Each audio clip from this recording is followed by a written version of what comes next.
is a really special honor for me. When I was Scoutmaster years ago, I got a phone call from a gentleman, Mr. Frank Moorman, who's the grandson of the Troop's very first Scoutmaster. He lives in Columbia, Maryland, Annapolis. And he has a lot of information about our history, our roots. And he's going to spend some time tonight telling us about where we go. So if I can introduce Mr. Frank Moorman.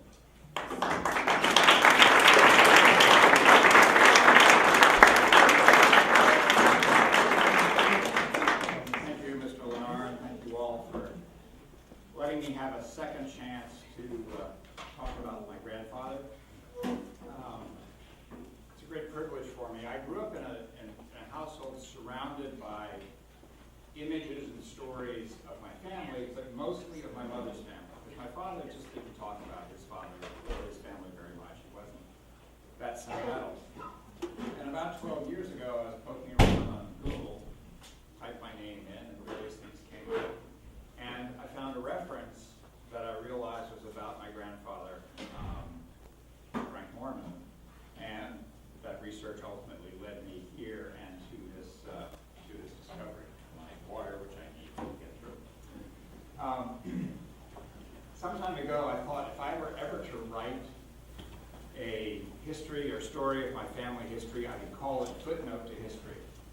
Because many of my 20th century forebears show up in the footnotes and other citations in the memoirs, biographies, and other works of some major political and military figures of the 20th century.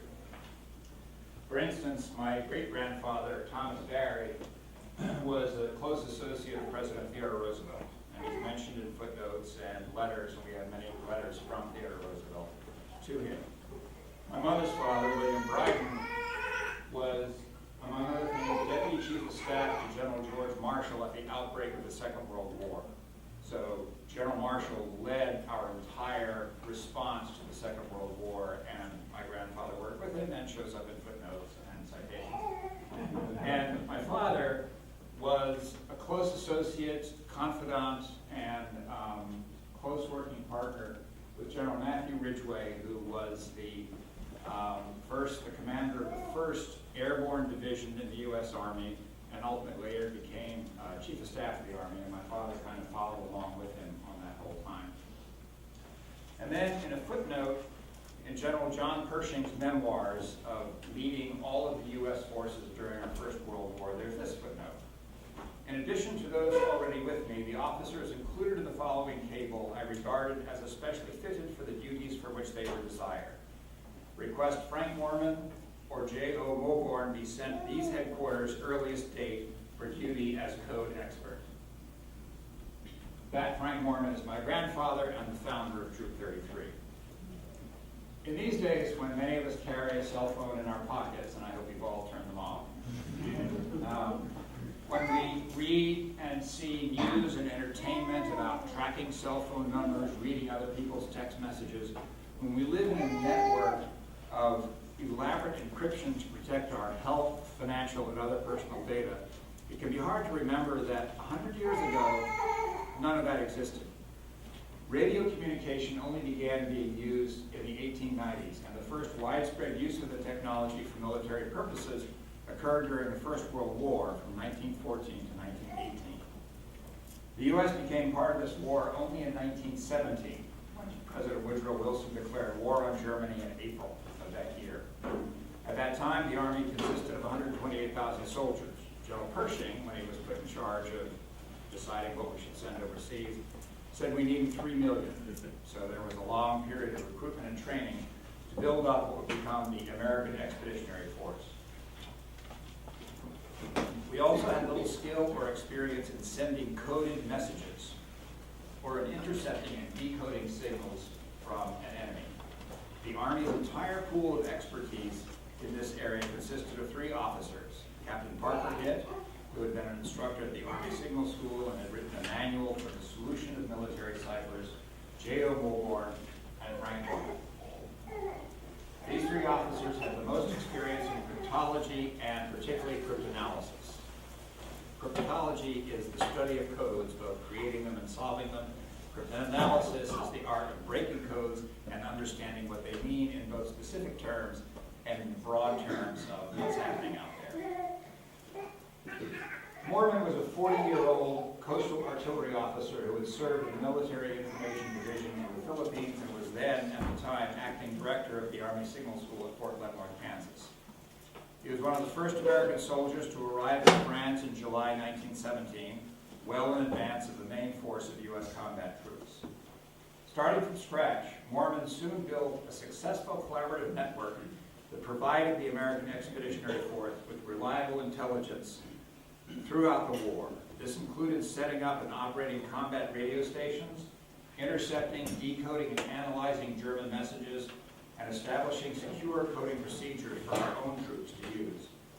He worked with British and French counterparts to learn what we needed because Europeans had been using cryptology for centuries, dating back at least to the 16th century. Thanks to his efforts, the radio intelligence section took rudimentary shape by the fall of 1917 and grew to be a 72-man unit at the end of the American Expeditionary Force's maximum expansion. In addition to intercepting and decoding German messages, the section wrote code books for the U.S. Army. At Moorman's recommendation, new code books were written every 2 weeks because they were lost or captured by the enemy. And this problem of the lost code books, that these are the secret ways you get to tell your friends what's happening so that those people over there won't know. Losing the code books or of officers and soldiers simply not following them became so prevalent that Moorman commented there was no force more negligent in the use of their own codes than the U.S. Army. He said it is a sacrifice of American lives to unnecessarily assist the enemy in the solution of our code. Too often soldiers mishandle codes or refuse to observe what he called the foolish little details that the code man insists on. Trying to correct these faults, he actually recommended hanging some of the offenders so that others would get the point and lives would be saved. That recommendation was not followed. Moorman's staff, however, respected him for his fairness and, as you can see, blunt honesty, and he was devoted to them as a commander. At the end of the war, in November 1918,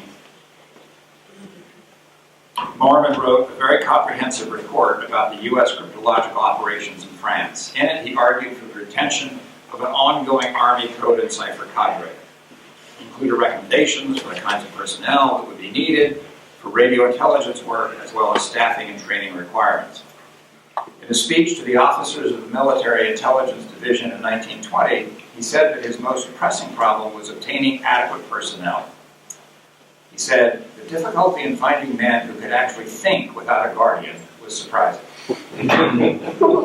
It is hoped that one of the main aims of the future will be to develop this ability in men chosen for code and cipher work. In other words, find people who can think for themselves. He also warned that the system developed for use in World War I worked because of the static nature of trench warfare. In World War I, the soldiers dug into trenches and they didn't move. They just sort of faced each other for a while, and they moved only in small increments. And it was one of the reasons it was a pretty bloody war. But he said, when there was troop movement, when troops became more mobile, and if you look at histories and films of the Second World War, you see smaller groups moving around. That kind of radio intelligence that he knew about wouldn't work. So he was prescient enough to understand the limitations of his work. But this experience was the first widespread use of technology for military communications since the invention of the radio in the 1890s. The ease of intercepting radio messages spurred advances in encryption and decryption of ciphers. There's a lot of information about this radio intelligence section and Major Frank Moorman in a book called The Code Breakers, A Comprehensive History of Secret Communications from Ancient Times to the Internet. Kahn described Moorman as the commander of the most important unit in the cryptology of World War I, the first major American cryptanalytic effort in which codes and ciphers came into full maturity. I also recently met with a woman named Betsy Smoot, who was a staff historian at the National Security Agency's Center for Cryptologic History at Fort Meade, just right up the road. She's written several articles about the history of cryptology before, during, and after World War I, many of them featuring my grandfather. She has a book coming out about the period later this year. And when I met her up at the Museum of Cryptology, if you're ever interested, you should go. When I walked in, she shook my hand and said, "Your grandfather was my hero." I had to sit down. For his work, Moorman was awarded the Distinguished Service Medal, the nation's highest non-combat honor given for exceptional service. After the war in 1919, he was transferred to the War Department in Washington and lived in Takoma Park with his wife and 2 children. He had taken an interest in the Boy Scout movement, which had begun to take shape in 1908. So in 1920, he founded Boy Scout Troop 33 in this church. Now, there are others who are better able to tell you about the history of scouting in Troop 33. But who was this Major Frank Moorman, whose achievements range from cryptology to scouting? He was born in Greenville, Michigan on September 10, 1877, the first child of Enos and Mae Moorman. Enos was a farmer, and there would be 6 sons.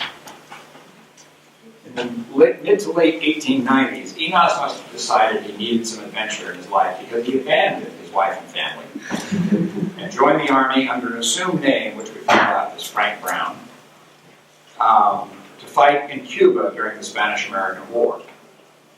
His oldest son, Frank, at that time was working as a shipping clerk for a manufacturing company in what is now Edwardsville, Illinois. His mother first went to live with her sister in South Dakota, then moved to Edwardsville in 1896, along with her 5 other children, to live with Frank, who at 19 was now the main support of his family. In 1899, he enlisted in the Army as a private.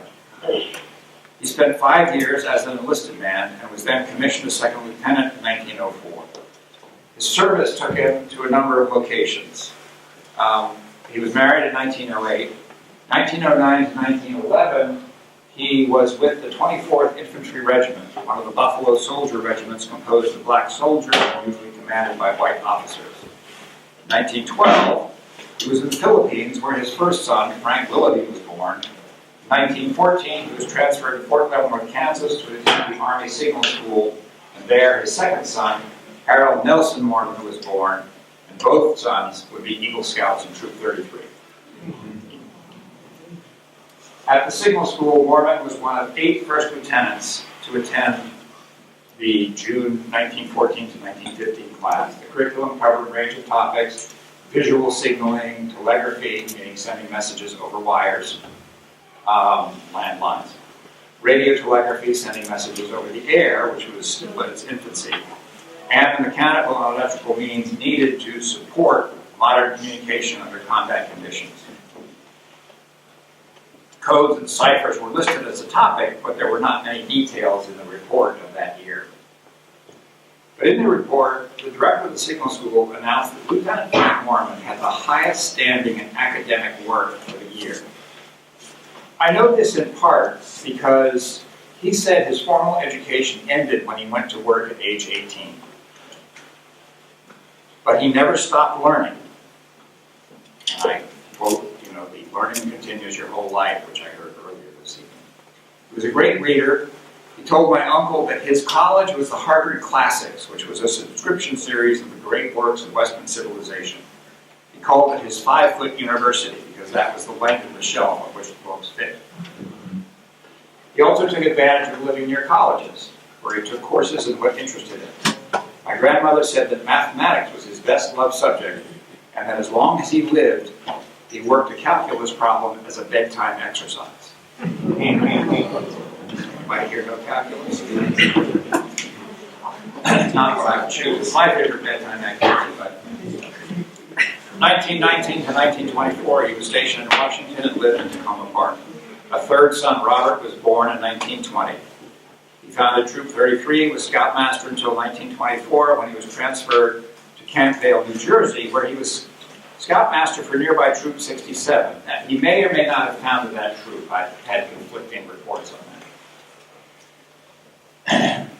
These are a couple of pictures of Scouts on parade from his first tenure in Takoma Park.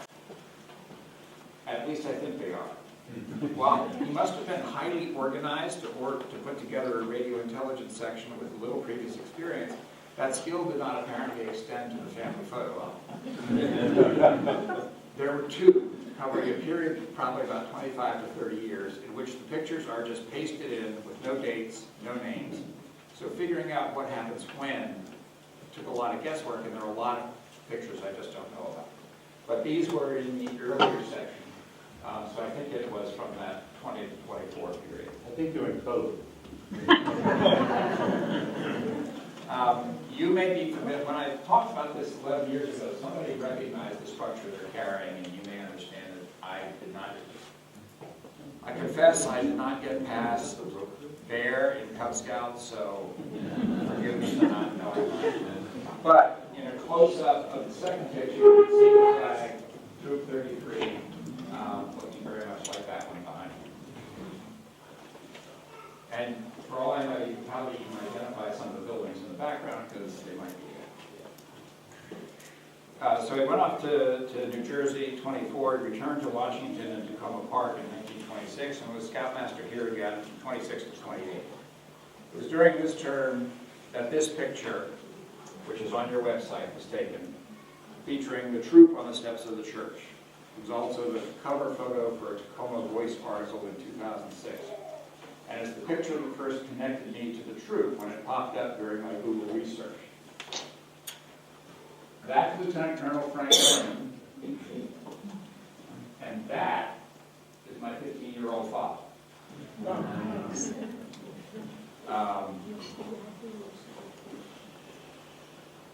He was an Eagle Scout at age 15.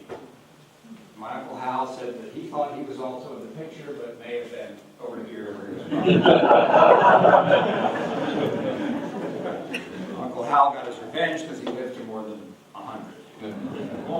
But he also sent me these pictures of Scouts gathering chestnuts near Mount Vernon. You can see the troop number 33 on the shirt there.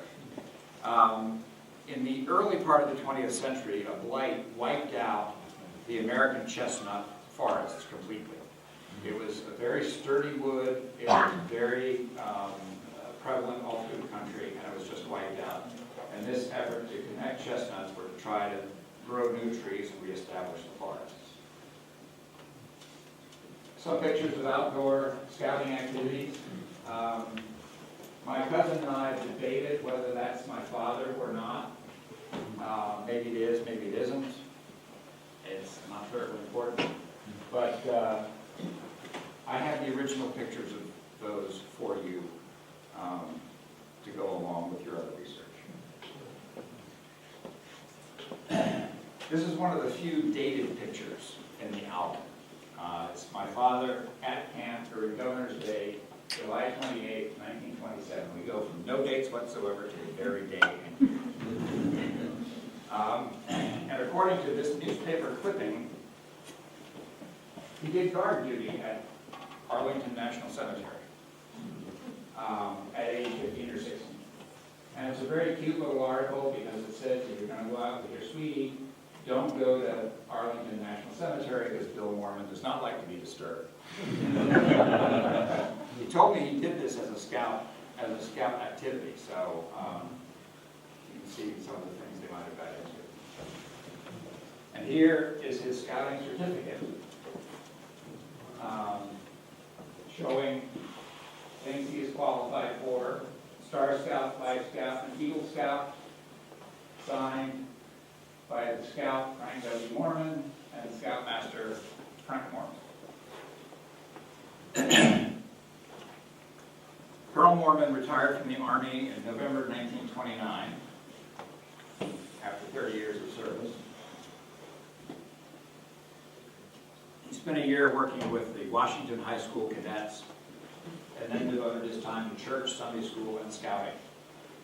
He and my grandmother moved to Florida in 1940, and he continued those activities until he died in 1953 at age 75. In fact, I believe in a letter from my father, he had stepped down from scouting activity just within a few months before his passing. So let me take a few moments just to talk about Eagle Scout Frank Moorman.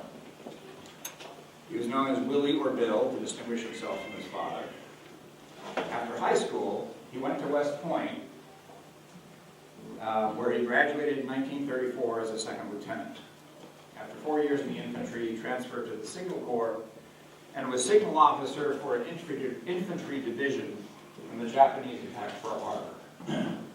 That division, the 82nd, would soon be designated the nation's first airborne division. And Bill Moorman served with them in the campaigns in North Africa, Sicily, Italy, and he parachuted into Normandy on June 6, 1944. This was the start of his long association with one of the most highly regarded field combat commanders of the 20th century, General Matthew Ridgway. They served together through the end of the Second World War, including the Battle of the Bulge, and later in Korea when Ridgway reversed our sagging portions in that war, and finally when Ridgway was Chief of Staff of the Army in 1953. Moorman served another 10 years in the Army after Ridgway retired in 1955, including 2 long tours in France. His final position was as Commanding General of Fort Monmouth, New Jersey, where his father had served in 1924 to 26. Dad retired in 1965 from the Army, taught French and Spanish for 10 years until he turned 65. And in his retirement, he continued studying the languages because he just loved languages. He died in 1995. In 1979, when I turned 30, I wrote him a letter, wondering what his life had been like when he turned 30. That happened in February 1942, 3 months after Pearl Harbor. In his reply letter, he said he was preparing for a war with no sense of where he would be going. His marriage was falling apart.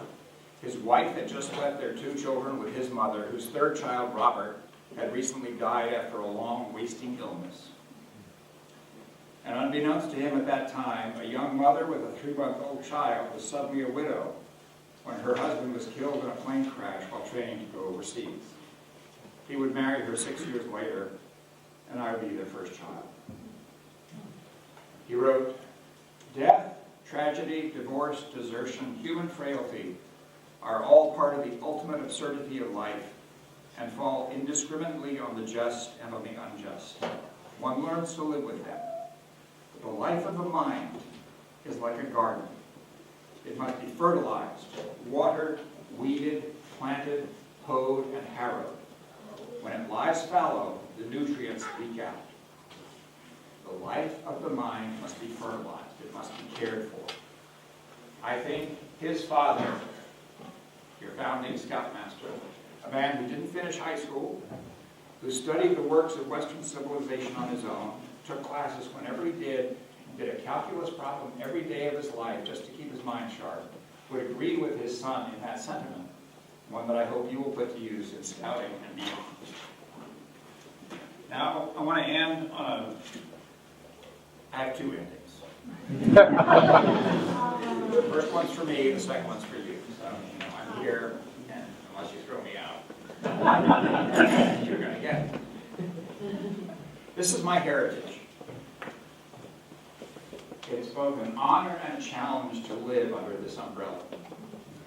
Now, I've not included the great-grandfather who abandoned his wife and children, but he's part of, I have to acknowledge him as part of my heritage as well. Of these 4, 3 of them graduated from West Point. All 4 were men of honor, integrity, and achievement.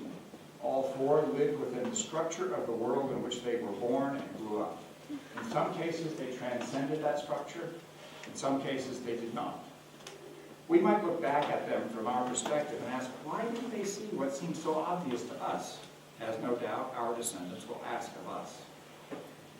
I believe they can all take pride in having affected the lives of their families and their associates, and sometimes even strangers, by their actions and their behaviors. But only one of them can look at a legacy that has affected the lives of young people and adults for nearly 100 years. I am proud to bear his name, and I am proud to be here to pay tribute to him and to his successors who have continued this work and who have maintained and extended his legacy. And in honor of that work and that legacy, I would like to invite Scoutmaster.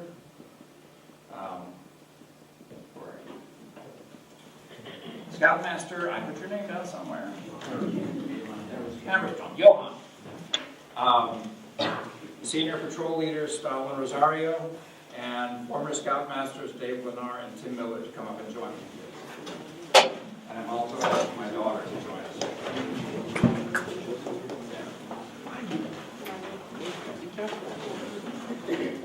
So, in honor of your upcoming centennial, on behalf of the descendants of Lieutenant Colonel Frank Moorman, second generation, third generation, and back to yes, fourth generation, I would like to present you with the original of the Boy Scout certificate, earned by Frank Moorman and signed by his father, founding Scoutmaster Frank Moorman.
And also Tim was asking me about, well, you have this, you have that, you have this. So you may have these original pictures of the scouting parade and the outdoor scouting activities that I have.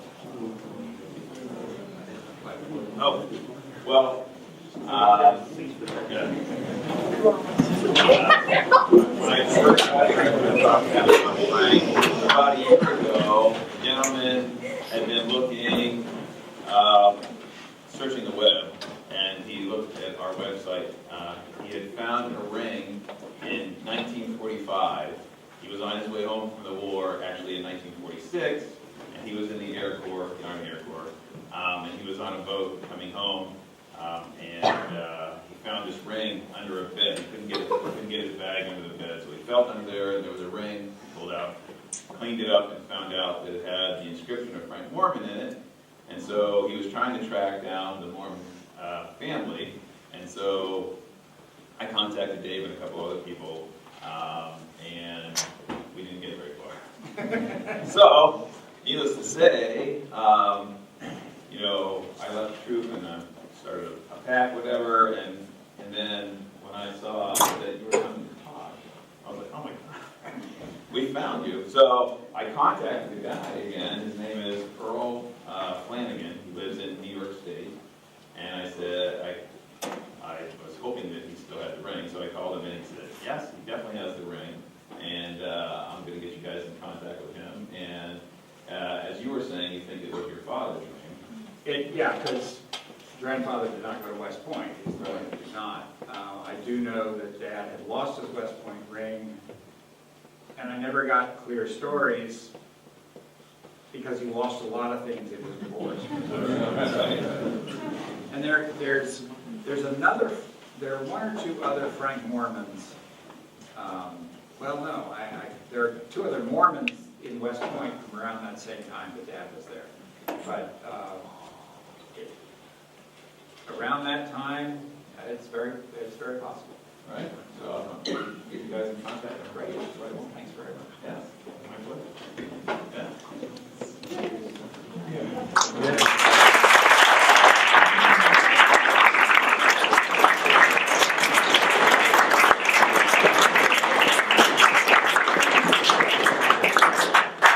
So on behalf of the whole troop, I just want to thank you for coming and sharing this wonderful presentation with us. And your gift of this certificate is incredibly special. I know it's something that means a lot to your family. And for you to give that to the troop is just a great honor for us. And it's a wonderful symbol of how much sacrifice your grandfather made to found this troop almost 100 years ago. And to have a symbol of that is very special.